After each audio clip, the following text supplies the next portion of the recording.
I am historian of science and epistemologist. I am going to explain it just in a minute. For the foreign student, if you don't know where is Nantes, Nantes is here, very smart town, just in the south of the Brittany.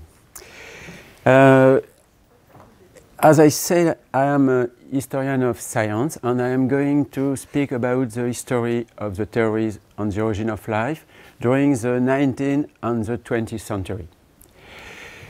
That's the first part, the first aspect of my talk. I am also going to speak about epistemology. What is epistemology? It is a branch of philosophy. And epistemology studies some questions more local than philosophy of science and the big and very fascinating questions that Eric presented to you just in the previous talk. In epistemology, we try to understand how science works. We try to analyze, for example, the concept. What are concepts? Concepts are the intellectual tools that we use when we do science. For example, natural selection is a concept.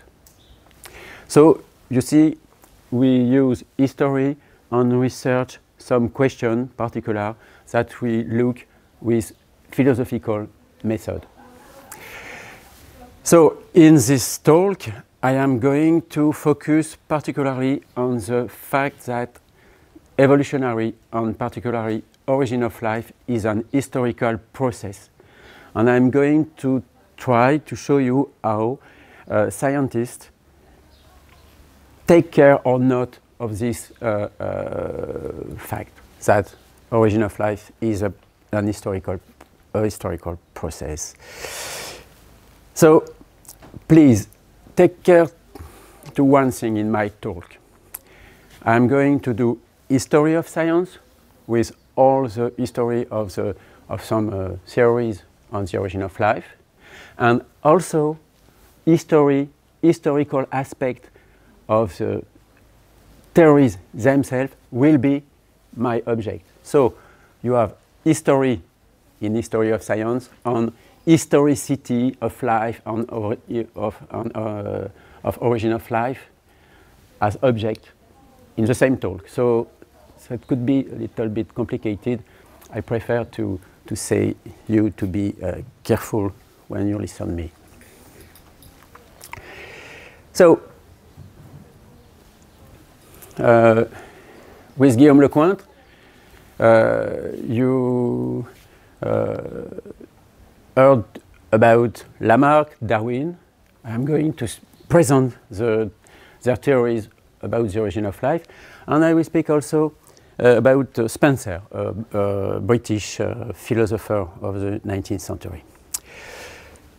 So my first scientist is Jean-Baptiste Lamarck. Lamarck was a French naturalist. You can see his date. He was born during the 18th century, and he died in the 19th century. We said that he is a naturalist of the 18th century, in fact.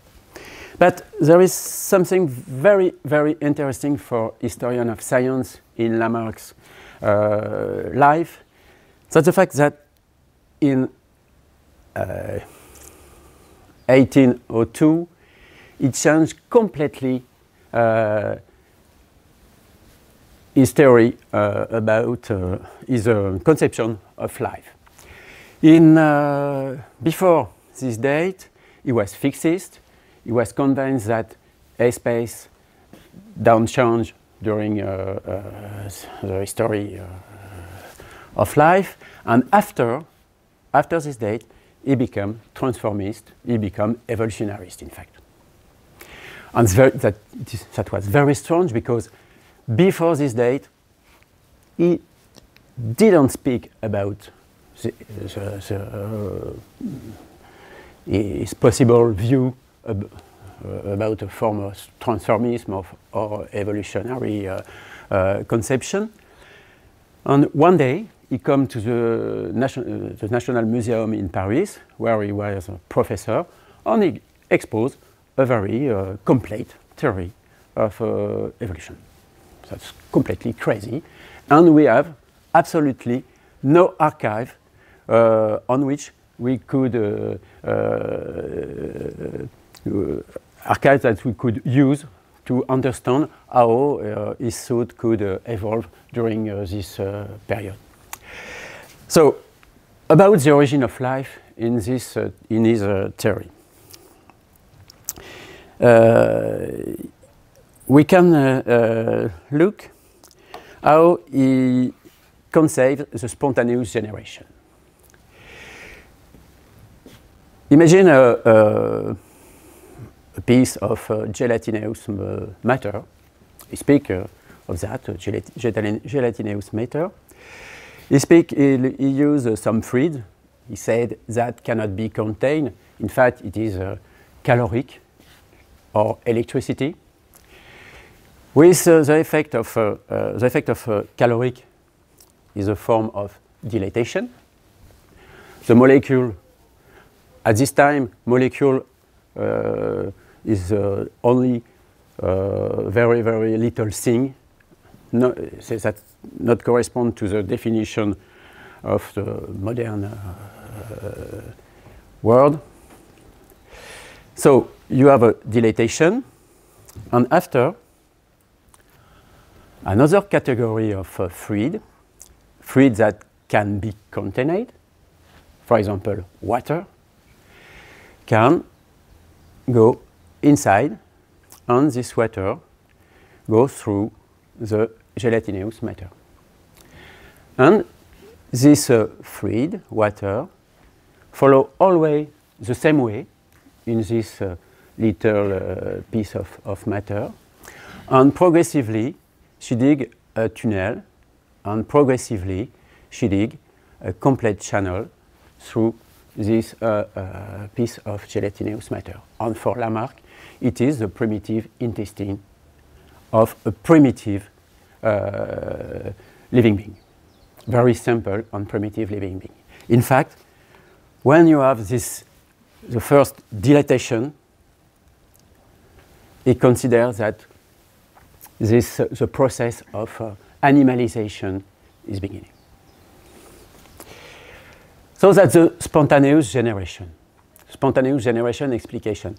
And in this explanation come at the beginning of the presentation of his theory, just at the beginning.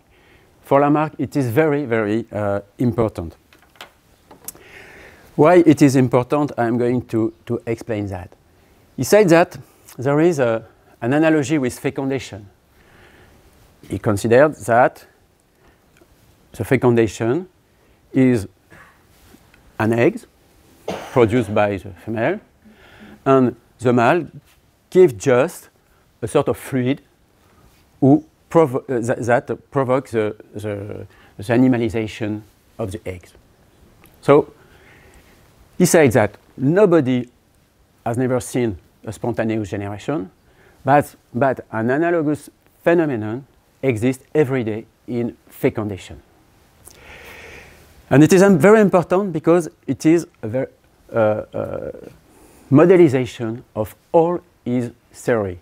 That's why he says that at the beginning of his theory. In this process, you have first the matter, gelatinous matter. You have the fluid that cannot be contained, in fact, caloric. This caloric provoke the dilatation, and he calls that vital orgasm. That's the expression of the moment. A sort of excitation of molecule, and you have the dilatation. After the water that goes through the matter, and the phenomenon repeat and repeat and repeat, and that's the role of habits, very important in Lamarck's theory. And also the role of environment, because water is in the environment, and that's always the same way, because that's a constraint of the environment.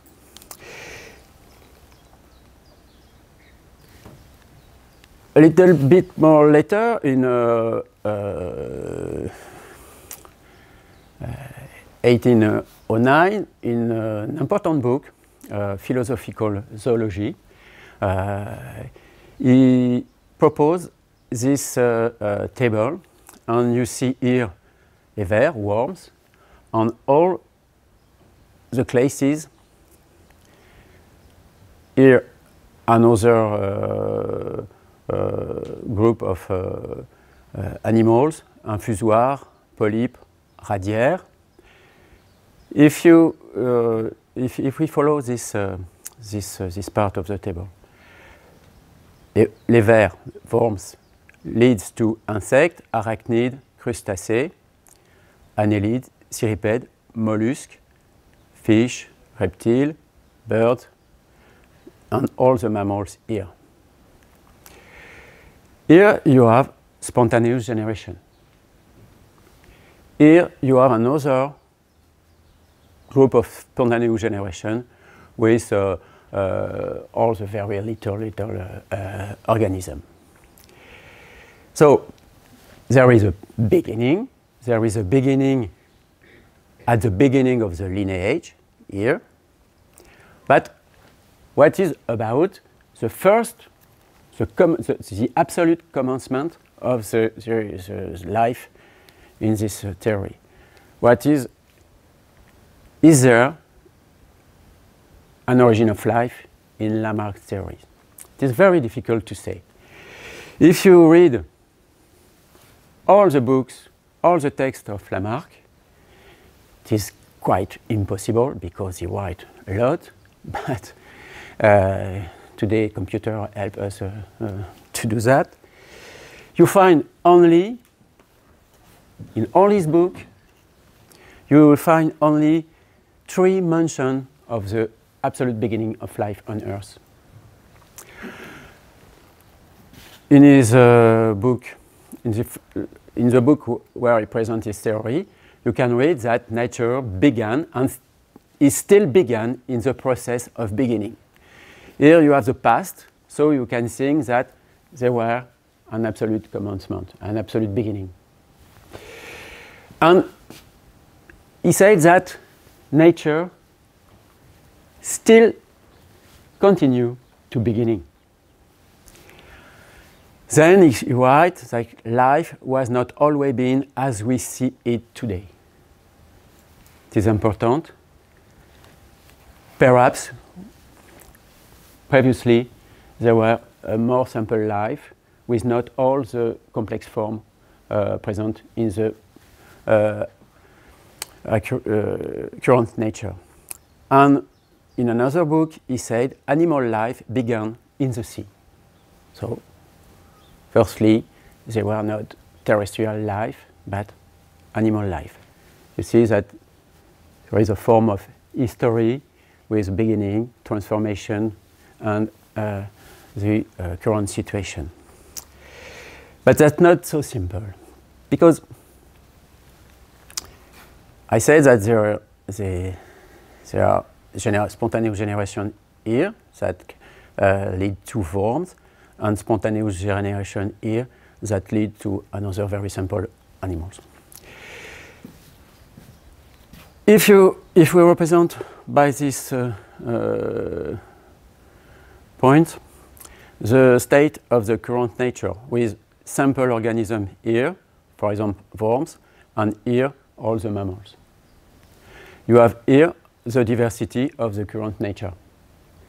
But we understood that these worms were produced by spontaneous generation, and worms lead to insect. You can say that here you have insect. So before these insects were worms, and they come from spontaneous generation.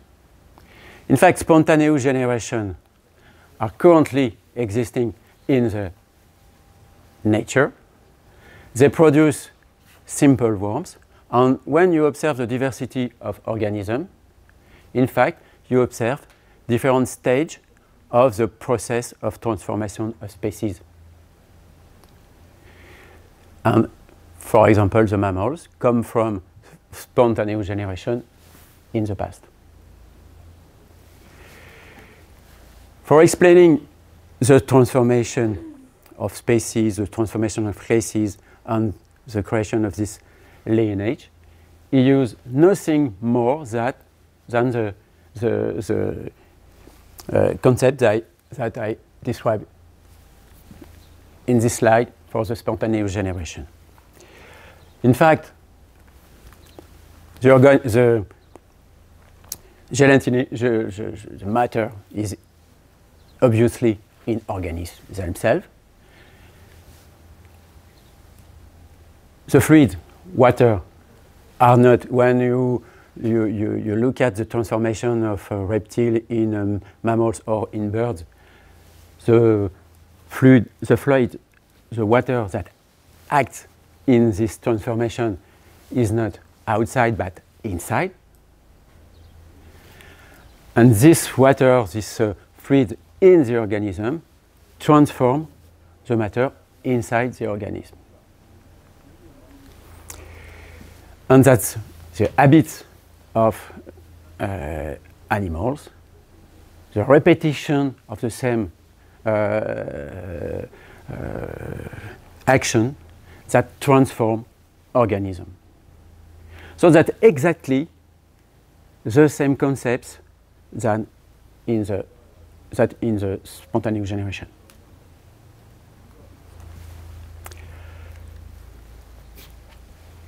About the origin of life, we can say that there is continuously a form of origin of life, but we don't know very well if what he thought about the very beginning of life on Earth. In fact, he did not really work on this question. But spontaneous generation are at the origin of all the organisms.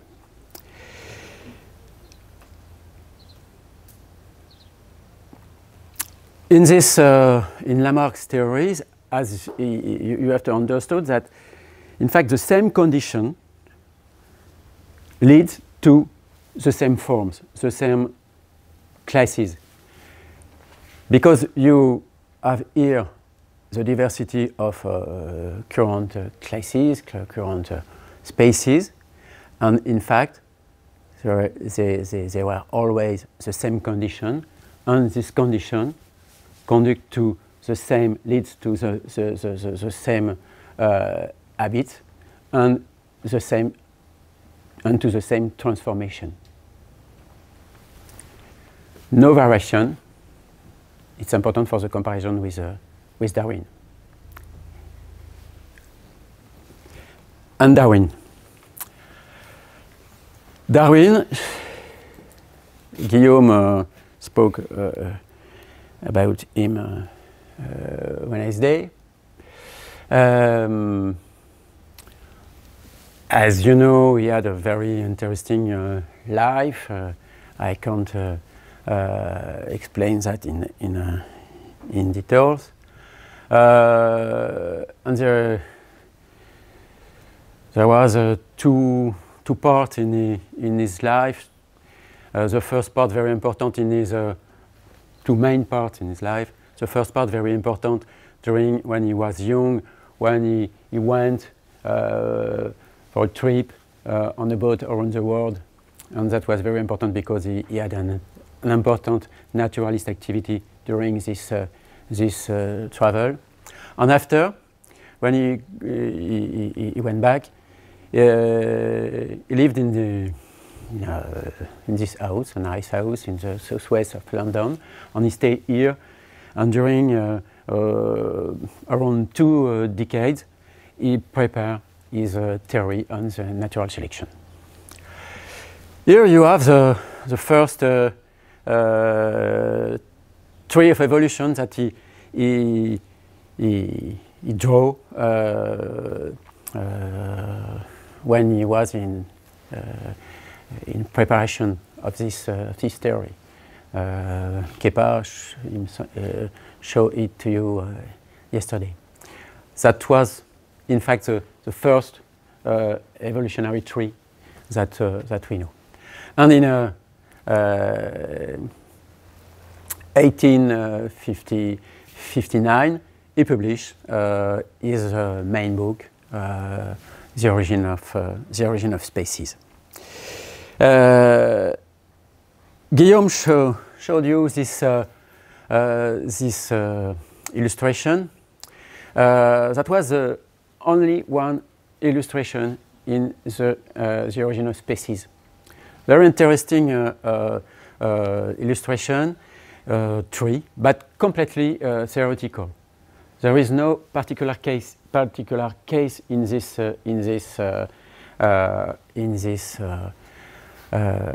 graph, and what we have to know, to understand, is that there is three important concepts in this theory: variation, selection, and heredity also. I agree with Guillaume, it is not absolutely central, but it is important for Darwin, because heredity fixed the transformation. If you have not heredity, you can the process did not evolve finally. So where is variation? Variation is here. You see that here you have 5 variants, and variation is also in this portion here, because in fact variation is a continuous phenomenon. But here we can observe 5 ways of variation, and we see that on this level it was only 2 forms here. Darwin considered in this graph that there is 1,000 generations between 2 lines. So, in fact, here we observe the phenomenon of selection. Only 2 variants are present on the second line, and the process continues.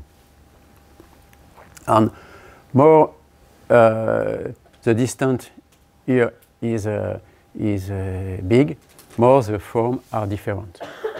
And he says that here you have probably 1 species different from this species, and these 2 species are different from this one. Okay. So we have these 3 concepts, and you see that's completely different to Lamarck. In Lamarck, you have no real variation. Organisms are in fact pushed by the condition. Here, the condition creates variation, and the condition creates the selection. Conditions are at the same time at the origin of variation and at the origin of selection. The 2 theories are completely different. So I think that it is very important to have in mind the difference between these two theories. So with in this graph in Darwin theory, we can note that there is a form of historicity. It is a theoretical representation of historicity of living beings. You have the beginning here, you have the process from the bottom to the top. And at each level, you have a complex situation, complex interaction. And this complex interaction produce the next situation. But when you are here, for example, here, you absolutely can't say what will happen. That's a characteristic of history. We can say, in the human history, we cannot say what happened tomorrow in the world, as you know. That's the same thing in this representation. We can say, if we know a situation on one level, we can't say what happened in the previous level. But we can try to explain what was the previous level if we have traces of this previous level. I am going to speak of that after. What about the origin of life? So no, I am not finished. So historicity is linked to contingency. Contingency, historical contingency, is finally mean to speak about a form of hazard in historicity, in history. If you have very complex situation, you can say what will happen, and this phenomenon is contingency, historical contingency. We have to keep that in mind. What about origin of life? As you see, if here you have the spaces A, B, C, D, you see that it converges, and you can imagine here form, and all this tree come from this form here. In the first edition of the Origin of Species, in the last page, Darwin speaks about this, the beginning of life. That was the only place where he published something about the origin of life, and that's a very, very teeny mention. Here he said there is grandeur in this view of life. He just described life with tree and all the marvelous things on the earth, and he says so. There is grandeur in this view of life, with its several powers having been originally branched into a form, into a few forms, or into one. So all the tree of life could come from a unique form of life. In the second edition, it transforms the end of the book, and we speak of the creator. It's complicated. That's the proof that at this moment that was not so easy to speak about the beginning of life, and Darwin himself was in difficulty with that. However, in a letter, very well-known letter, that he sent to more than 10 years later to his friend botanist Hooker, it is often said that all the conditions for the first production of living organisms are now present, which could ever have been present. But if, and oh, what a big if, we could conceive in some warm little pond with all sorts of ammonia and phosphoric salts, light, heat, electricity, etc., present, that a protein compound was chemically formed, ready to undergo still more complex changes at the present day, such matter would be instantaneously devoured or absorbed, which would not have been the case before living creatures were formed. This is a very short sentence, but very, very important. If we do this little, if we reconstitute the phenomenon, you have in the little pond, donc, the little pond ammonia and phosphoric salt, a source of energy, heat or electricity, some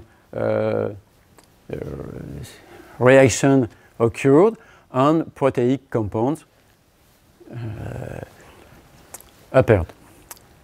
These proteic compounds could evolve in living beings, but in the current nature, living beings still exist. So, if this phenomenon exists, the current living beings would eat this new protein. So, the fact that live exists do that the fact that life exists do that life can't appear again. That's very important. And that the proof of an historical conception of life. There is a beginning, there is transformation and an evolution, and you can find the same state that permits the beginning, and you can't have a new beginning of the phenomenon.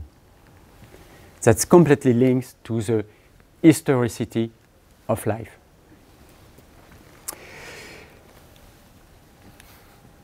But if, what a big if, you see that there is an hypothesis concerning the past.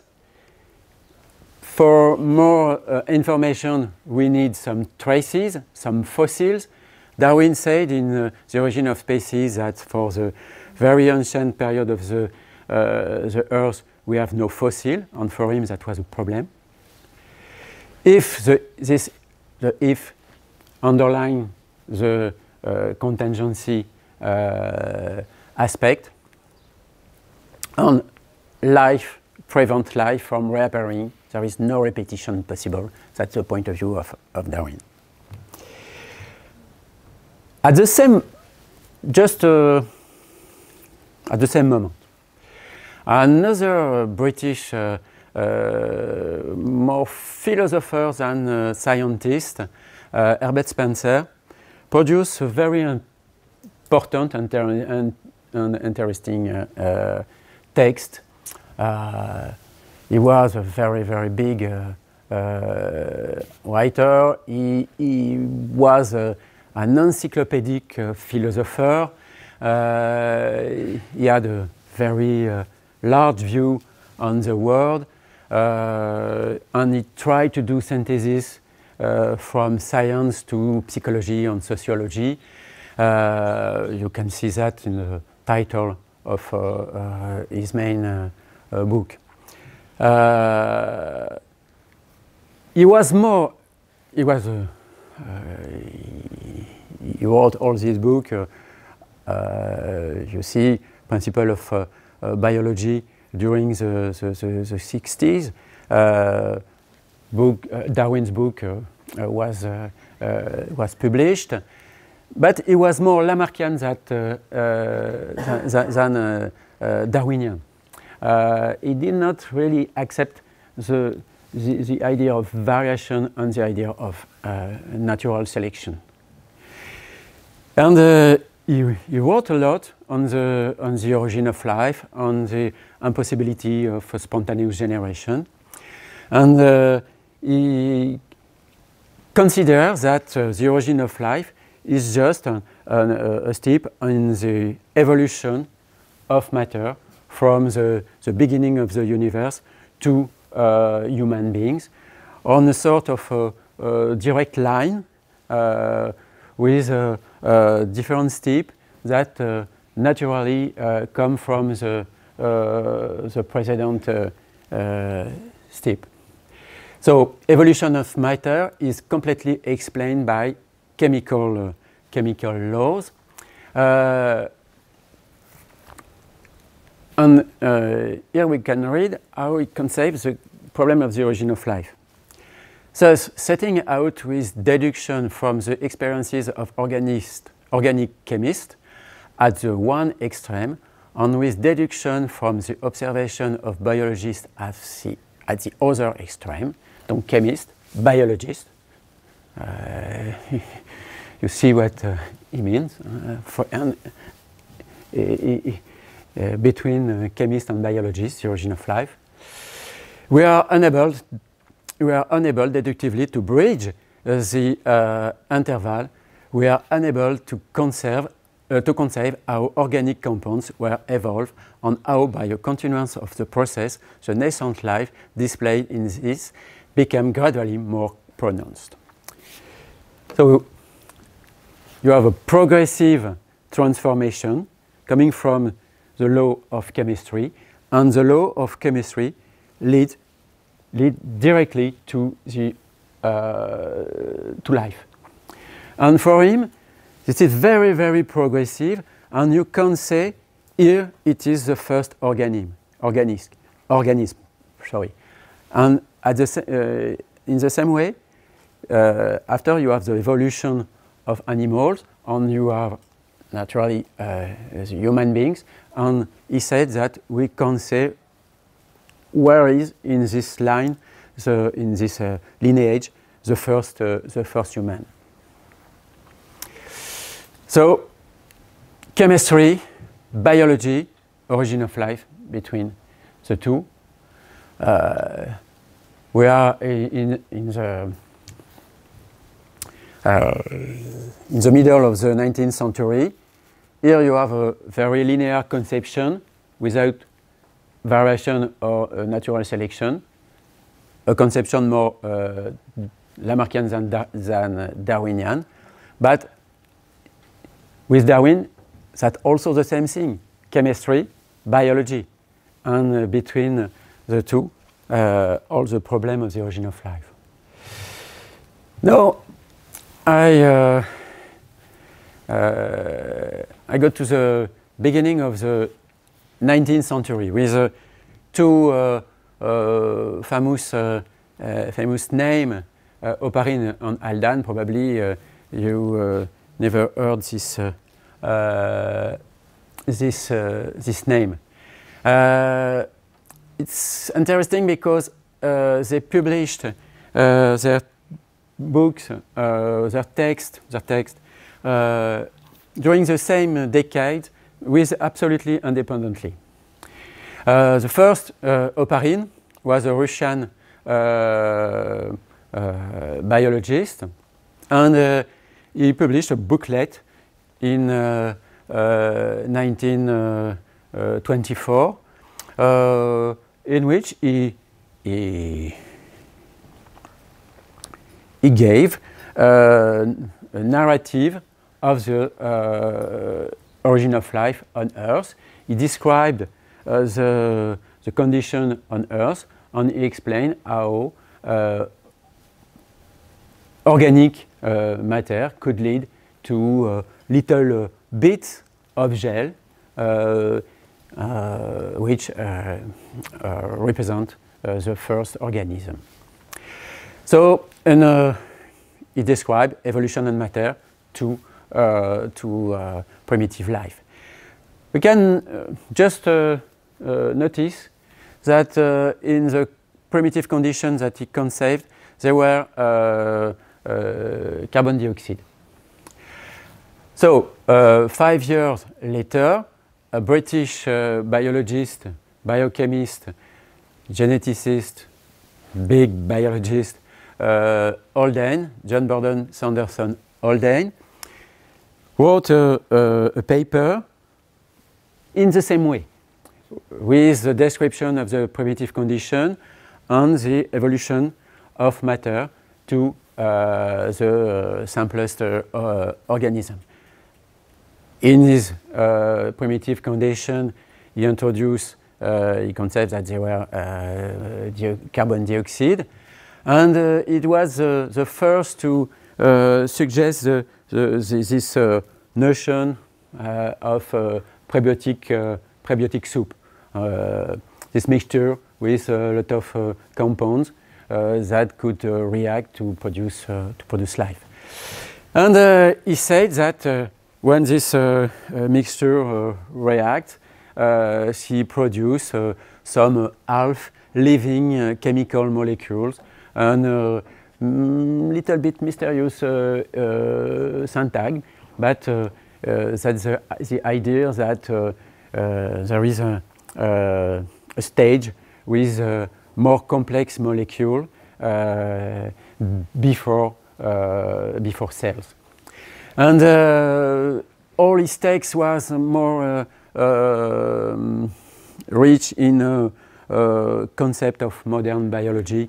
He was probably more informed in biochemistry and genetics at this moment. Their destiny, respective destiny regarding the origin of life was not the same. Oparin devoted all his career to biochemistry and to origin of life, and Haldane come back on these topics one or two times in this career, but he was not particularly on this topic after. There is an interesting quote in Darwin Oparin booklet. I read it. What we don't know today, we shall know tomorrow. A whole army of biologists is studying the structure and organization of living matter. Why a no less number of physicists and chemists are daily revealing to us new properties of dead things. Like two parties of workers borrowing from the two opposite ends of a tunnel, they are working towards the same goal. The work has already gone a long way, and very, very soon, it was at the last century. And very, very soon, the last barrier between the living and the dead will crumble under the attack of patient work of powerful scientific thought. You can notice that he used the word tunnel, and Kepa yesterday said approximately the same thing in his title, but that was more optimistic because in the air he spoke about a bridge between biology, between chemistry and biology. And we see that the bridge continued to be built. So Oparin wrote an important book during the 30s. This book, he wrote it in Russian, but it was translated in 2 years later. It was translated in 38 in English. This booklet had less than 40 pages. Here you have 300 pages with very complete description, references. It is a multidisciplinary book with data from planetology, geology, chemistry, biochemistry. And he introduced the notion of coeservat. He didn't create himself this notion. That was a Belgian biochemist that created this notion. And that's a form of experimental structures, spheric structure that they obtain with different mixture. That was an important book, and as I said, he continued to publish, and he was the boss of an important Russian school on the origin of life. But this school was in the Russian, in the Soviet context during the middle of the 20th century, and that was difficult for Paris and to work, were impossible to work on genetic materials, on DNA, and he was involved in metabolic work on the origin of life. So in this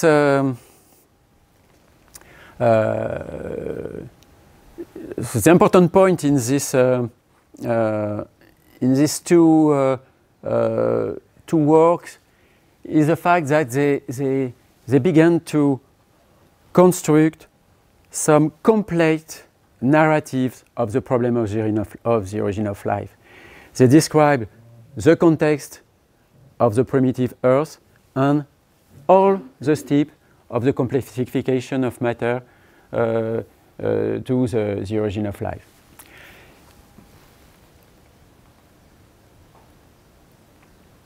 Alors, as I say, the origin of life is a historical problem. That is to say that there is an historicity in the origin of life itself. Some scientists noticed this aspect. And Haldane himself said in his famous paper, the question at issue is how did the first such system on this planet originate? This is a historical problem, to which I have given a very tentative answer on the not unreasonable hypothesis that 1,000 million years ago, matter obeyed the same laws that it does today. The biochemist knows no more or no less about this question than anyone else. His ignorance disqualifies him no more than the historian or the geologist from attempting to solve a historical problem. That was the point of view of Haldane. And another important scientist of the middle of the 20th century, John Bernal, he was a physicist and very interested by biology. And he said also that the problem of the origin of life is at the same time historical and physiological. That this couple is very, very, very important. We can leave the other quotation. I come to the prebiotic chemistry. So, in the second part of the 20th century. I just mentioned some important experiments of this period. First was Calvin experiments, Calvin on all these collaborators. In fact, that was at this moment the first experiment announced that an experiment on the origin of life and an experiment in prebiotic conditions. That was the first time. So we was in 51. And he exposed a solution of carbon dioxide to radiation gamma, and they obtained formaldehyde. The important, for history of science, the important point is that that's the first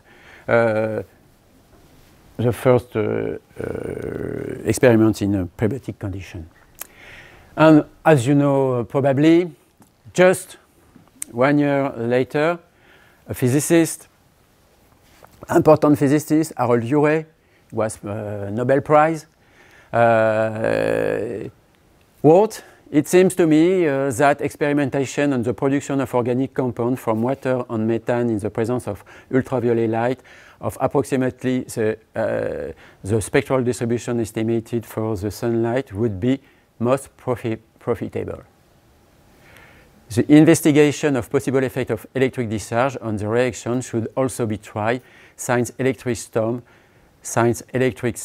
in the reducing atmosphere can be postulated reasonably. So he is suggesting an experiment. He didn't do it himself. A young chemist close to him tried to do that. It was Miller, very famous episode of the history of biology, of chemistry. And you see Miller, he was very, very, very young, like you. And he became very famous, probably like you. And you know this experiment, I am not going to insist, with this, all these compounds that he exposed to electric discharge, and he obtained some amino acid.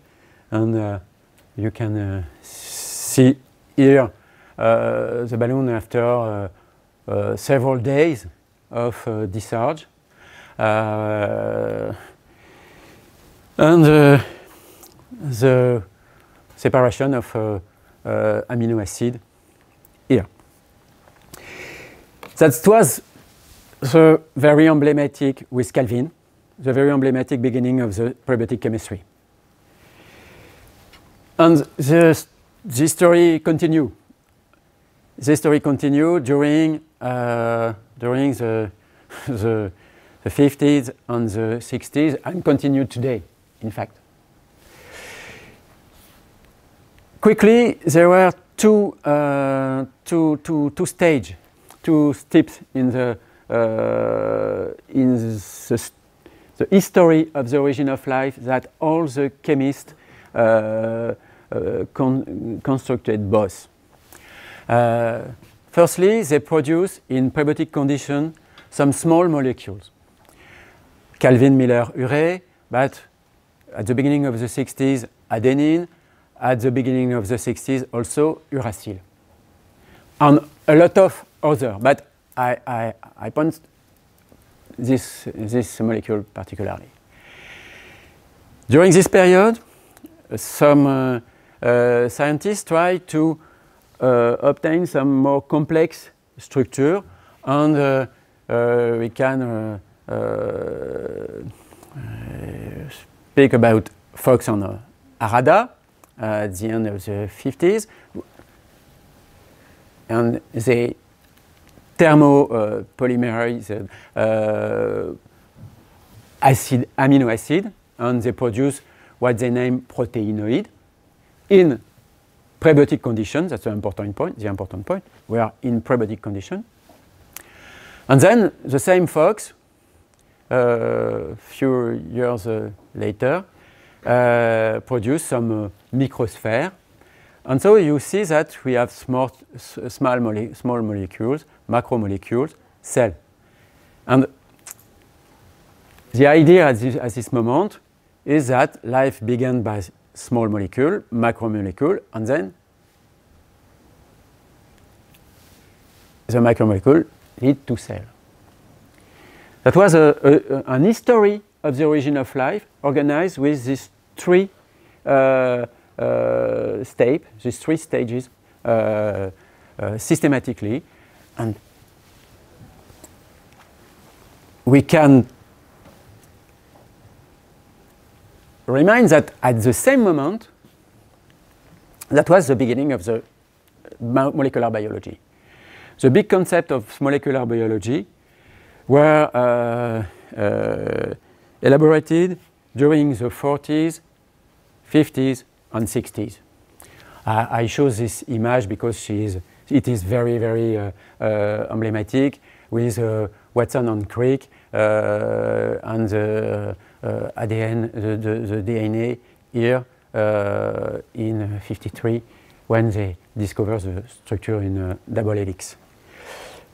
If you put here some dates of the development of molecular biology, the discovery of the structure of DNA, here the discovery of RNA messenger. Here, the central dogma of molecular biology formulated by Crick with the idea that in cell information goes all the way from DNA to protein via RNA. So you see here that at this moment in the the prebiotic chemistry began with the production of amino acids and sugars.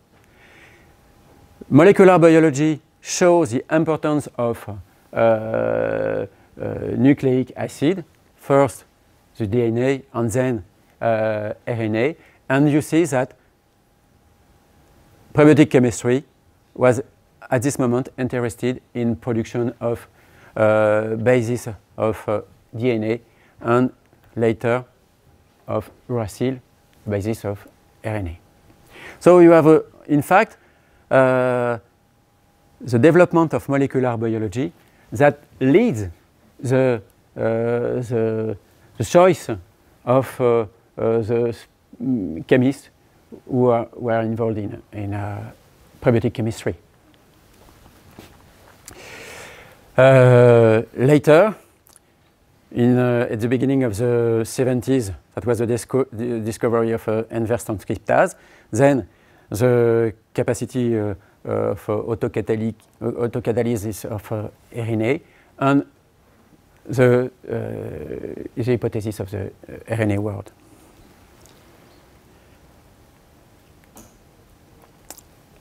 I want to stop on difficult cut of a philosopher just for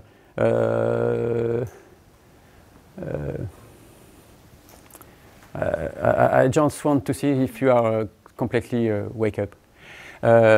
Georges Canguilhem is a French philosopher of science, and he published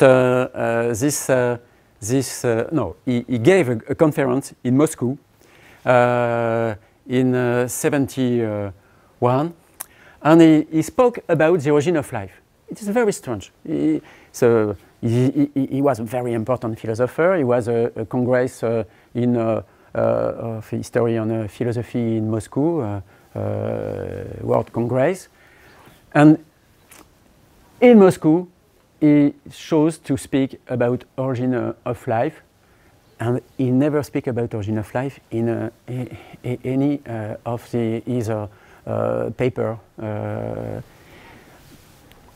In fact, I think that he knows very well that Oparin was involved in origin of life.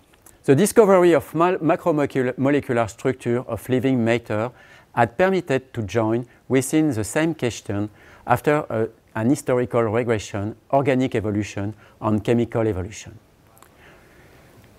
At the precise point where the object of study escaped from the analysis of living elementary fossil, because there is no planetology of molecule or prebiotical paleontology, the solution therefore comes from biophysics and chemistry. He indicates that the solution is in the middle of the chemistry and biology, with all these macromolecules that are the object of molecular biology, biochemists, and in fact, Oparin and his colleague can really work on this molecule at this moment. When science experimentally searched at the scale of the laboratory the solution of a problem solved at the scale of the universe a few billion years ago, without it being posed, science then poses a philosophical problem. With Canguilhem, it is not only an historical problem, it is a philosophical problem. The reconstitution of the origins explores a field of possibilities, which is limited in advance by the constraining fact of the present reality. what he said is that at the moment there were a lot of possibility, but when we look at back the origin of life, we know the result of the evolution. So we look at this different possibility when we know the result. So it is an interesting philosophical approach of the question with, in fact, a lot of things. In this 2 or 3 sentences, Canguilhem said, I think, in philosophical terms, perhaps all that we can say on this topic. I want to just say some word about the living beings and the history. Just a word on the work of the historian. There is three important times in the work of an historian. The first time is to get sources, to get archives, to read books, to read papers. All these sources speak about the past. So you go in archive, as you see, it's not me, and you can read old papers, very important old papers for your topics. You can read books, for example, Oparin books. After, you have to work on this material, and you have to be very critic on this material. If you can't use it because you don't know the date, because you don't know who wrote this paper, you don't keep it. And then you write an history. An history very different to a novel, a fiction novel, because you have a system of proof based on the sources. But you need absolutely the sources. And you need absolutely to be critic about your sources. And then you can write a historical narrative. I say that because we can speak about historical sciences. Some sciences are historical, completely or partly.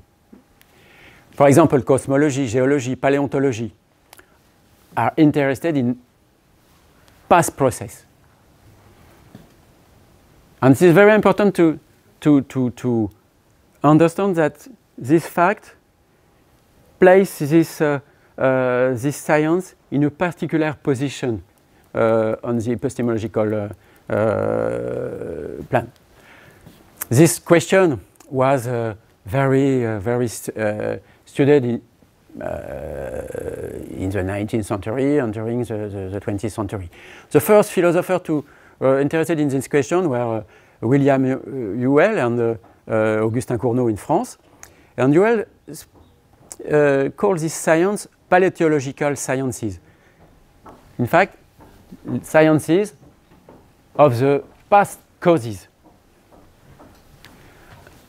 You are, for some of you, very interested in historical sciences. And biology is in a particular position. Biology is in a particular position.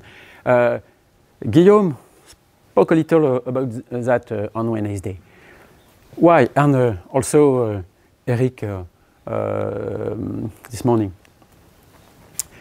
Why? Because we can study directly living things, us, all the animals, the plant, the bacteria, and we can observe some certain irregularities, certain function. We can do measure, experiment, analysis, no problem. So that's not.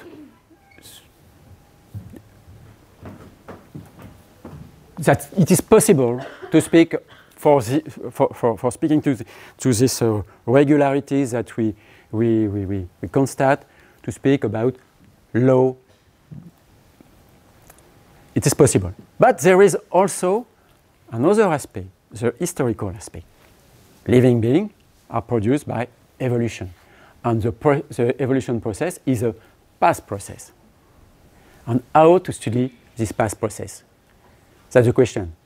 And at this moment, you have to know how an historian works. Because an historian uses source, traces of the past, is develop a critique of these traces, and then he produces an historical narrative. And finally, when we work on living beings, living things, we can analyze the consequences of this historicity of living beings, the historicity of life. All the sciences, all the historical sciences need traces of the past. For example, for paleontology, the traces of the past are fossils. Fossils are the archives of the paleontologist. And then, here, if we go back to the Darwin's graph, remember that there are no possibility of predictability in this this process. Remember, I explained that a few minutes ago. And it is a characteristic of an historical phenomenon. All the historical science are confronted to this characteristic of the impossibility of prediction. And it is common to all the historical sciences. And I explained that there is also a relation with contingency. I invite you to read the thought of Stéphane Tirard concerning this point. He was very interested in this question of this issue of historicity of science. What about the origin of life, particularly, and the origin of life on Earth?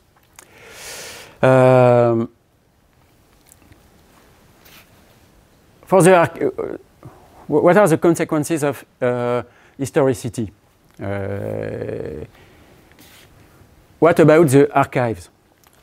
There is no fossils of the very primitive steps of the process. We have some fossils of very, very ancient cells, but we have no traces of the chemical process. So it is difficult. It is the main difficulty, because by principle it is an historical question. So if it is an historical question, we need some traces. We have no traces. How can we do without traces of the phenomenon, of the past phenomenon that we try to study? And how can we produce an historical narrative of this past phenomenon if we have no traces? How can we do? How can we are historian of this question? The solution is in interdisciplinarity, in fact. And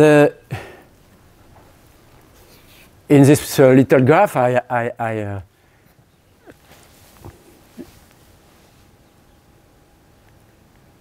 am going to show you some possible articulation between science. We can say that the goal is to produce some, in this fact, to produce some probiotic chemistry. But how can we do can we conceive to do this type of experiment? We have to know the condition of the primitive Earth, because the condition of the primitive Earth constrains the condition of the prebiotic chemistry. So it is geochemistry, geology, planetology that inform scientists on the primitive condition. I showed a few minutes ago that molecular biology, biochemistry analyze the living things and give some experimental goals for experiment. And then you have micropaleontology that indicate when the first fossils are available, and you finally the description, the narrative history will go from the primitive condition to the first cells. And then and you see that you have prebiotic chemistry, micropaleontology, all this group of disciplinary, and molecular biology, biochemistry, and so on. It is not limitative. That's because all these disciplines interact that a narrative history can be elaborated. There is another point.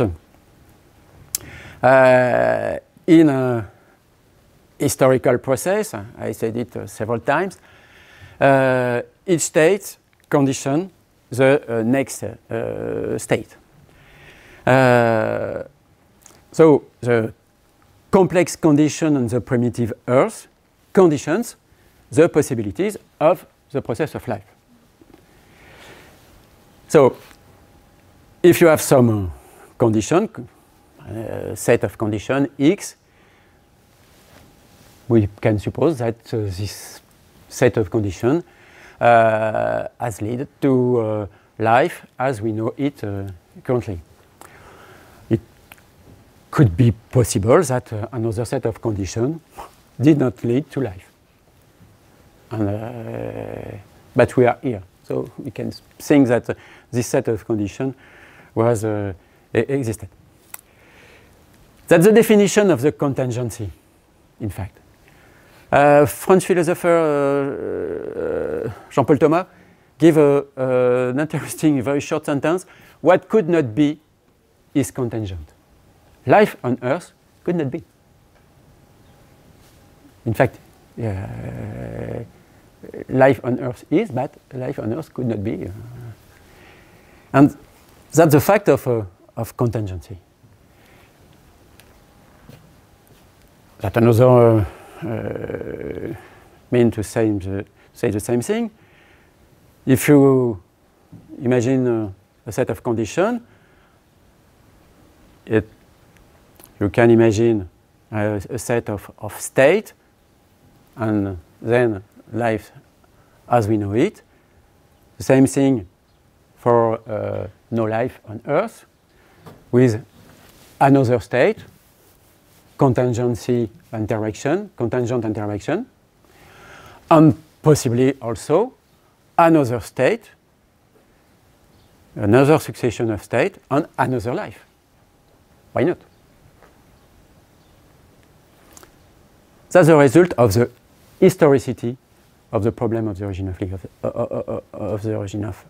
life, the issue of the origin of life.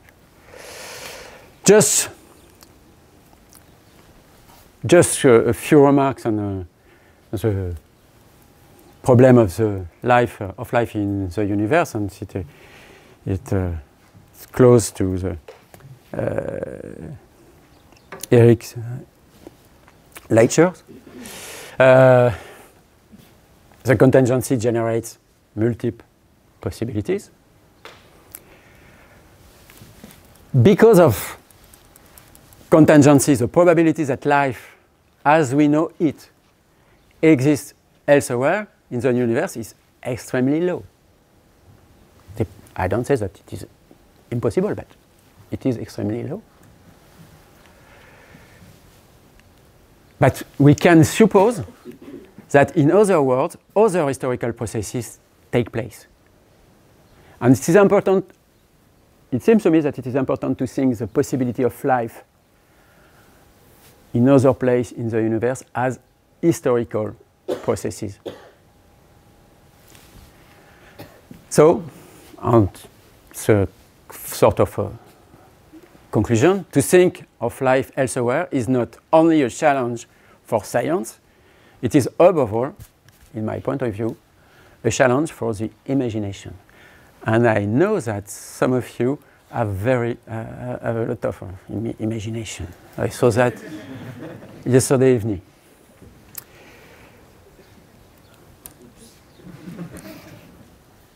I like this paint.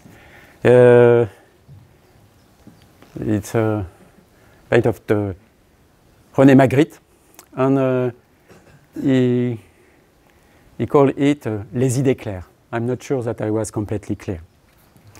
Thank you very much.